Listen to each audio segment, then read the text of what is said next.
Olá, muito boa tarde, bem-vindo uma vez mais às Conversas na Eclésia. Neste mês de agosto temos vindo a percorrer as várias dioceses portuguesas, descobrindo tesouros, descobrindo pequenos locais, uns mais conhecidos do que outros para visita, para dar a conhecer este nosso Portugal através do património religioso. Hoje chegamos à Diocese de Setúbal. Boa tarde, Padre Casimiro Henriques, obrigada pela sua disponibilidade de estar connosco. O Padre Casimiro é o diretor da Comissão de Arte Sacra da Diocese de Setúbal e vai nos dar a conhecer uma Arca do Tesouro. Padre Casimiro, quer nos desvendar?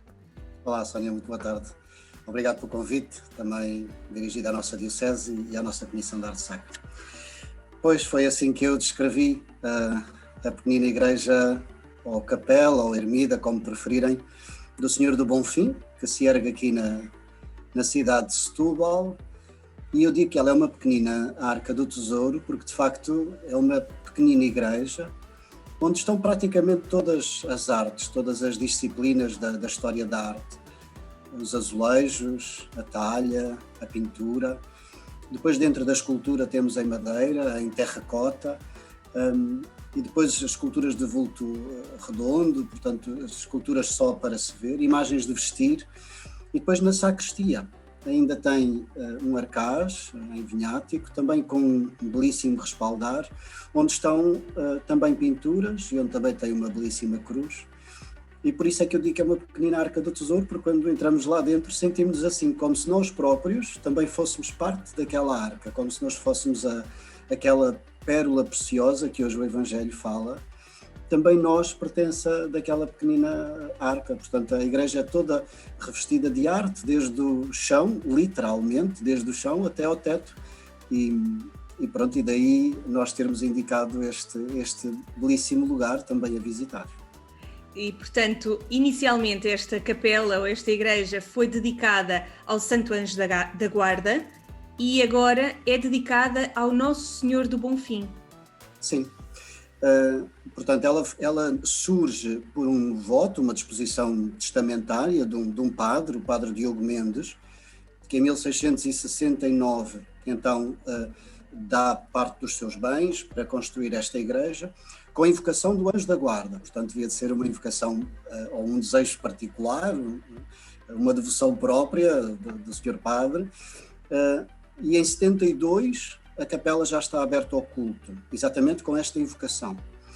Mas depois isto na vida da igreja é sempre assim, não é? Portanto, as igrejas surgem de uma maneira, depois a seguir a devoção popular, ou as devoções do lugar ou da cidade vão se impondo. Há este milagre ou esta lenda, como desejarem, da aparição do Senhor do Bonfim.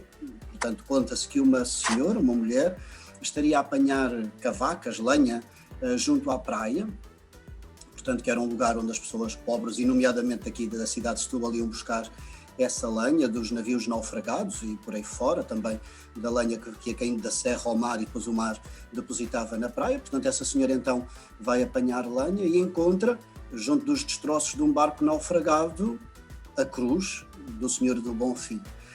Isto é lenda, não é? Depois há uma história talvez um pouquinho mais real, que João Bernardo da Costa identifica como um santeiro chamado Pedro Vilas Boas, que seria ali o santeiro de Pai Pires, que teria se envolvido ali num atentado contra o rei Dom João IV, e então teria fugido aqui para a Serra da Arrábida, teria virado um ermita chamado Solitário, e então seria esse santeiro o escultor, por assim dizer, desta imagem. Bem, o que é certo é que a imagem vem para a capela do Anjo da Guarda, impõe-se à devoção do Anjo da Guarda, a capela passa a ser chamada do Senhor do Bonfim. Depois o rei Dom João V faz uma promessa para a recuperação do seu pai, não é? Portanto, o rei Dom Pedro II é atendido nessa sua petição e vem visitar a cidade.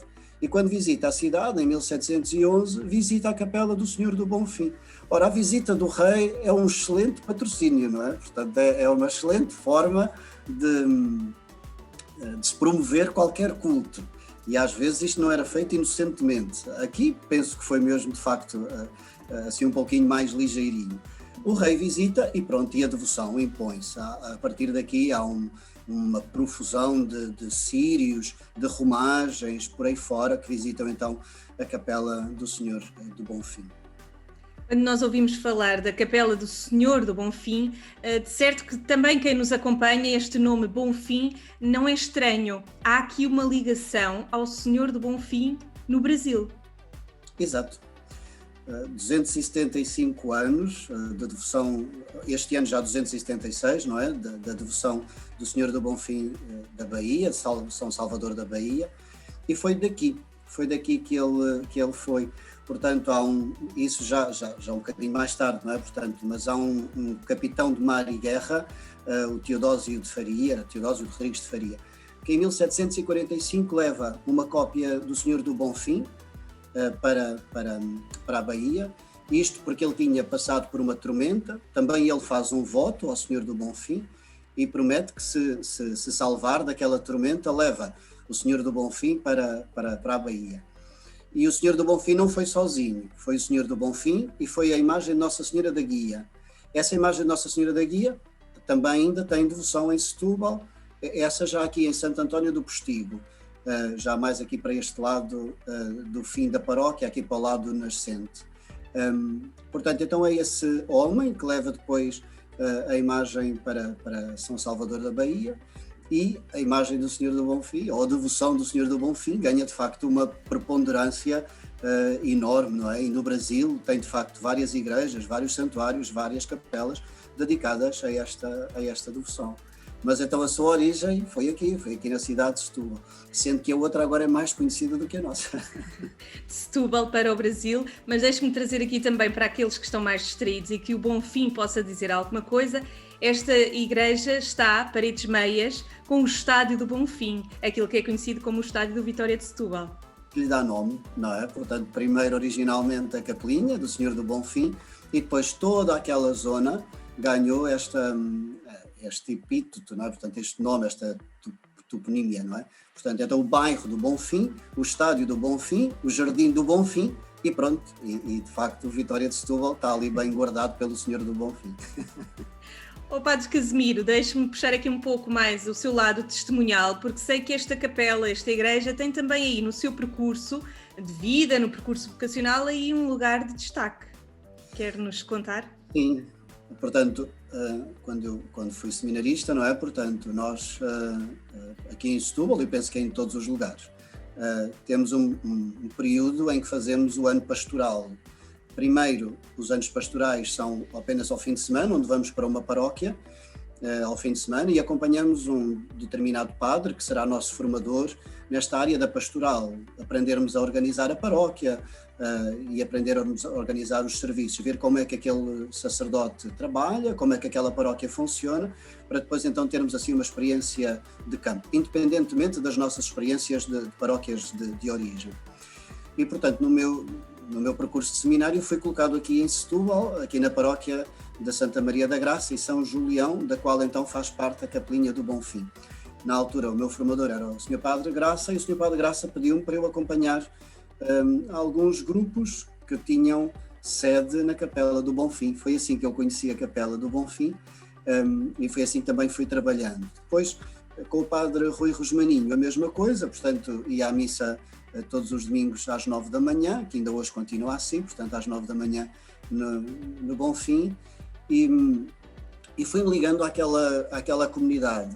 É uma comunidade de pessoas mais velhas, portanto um pouquinho mais diferente daquilo que eu estava habituado na minha paróquia de origem, mas foi muito interessante. Em primeiro lugar porque aprendi bastante, e depois pelo testemunho de vida das pessoas, por aquilo que as pessoas me diziam, por aquilo que as pessoas me ensinavam, e de facto elas foram extraordinárias.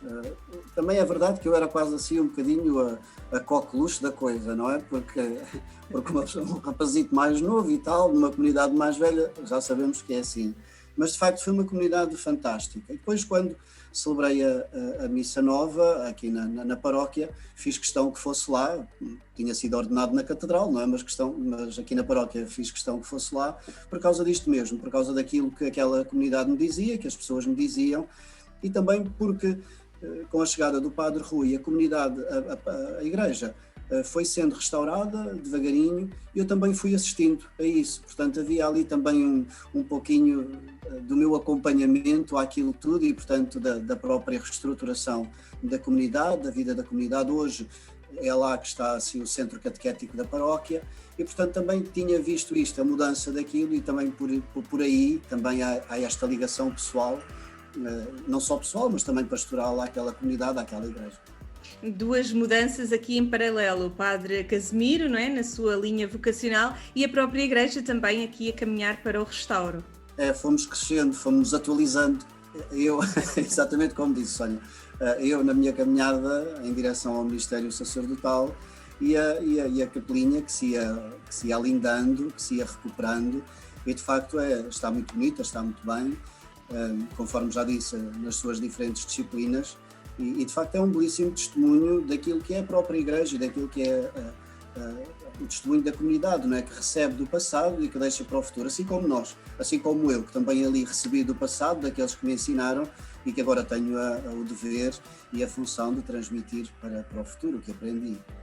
Depois de falarmos desta igreja, falta-nos aqui dar um pormenor, uma informação para quem nos acompanha e que possa ter curiosidade em visitar a Igreja do Bonfim, aí em Setúbal. Em que dias pode ser visitada? Está aberta regularmente?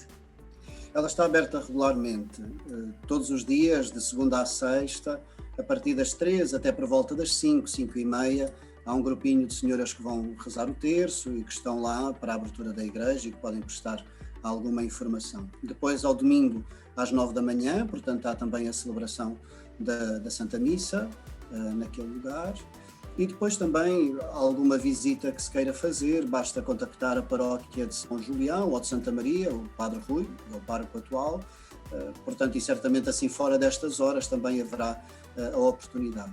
Nós também, enquanto Comissão de Arte Sacra, também nos dispomos a facilitar os acessos e a comunicação para algum grupo organizado que obviamente depois terá outras horas e que queira visitar, porque nesta igreja também termina um percurso de via sacra antigo, não é? Que o Frei Agostinho das Chagas também promoveu e, portanto, na lateral da capela, ao fim, há um calvário com a tríplice cruz.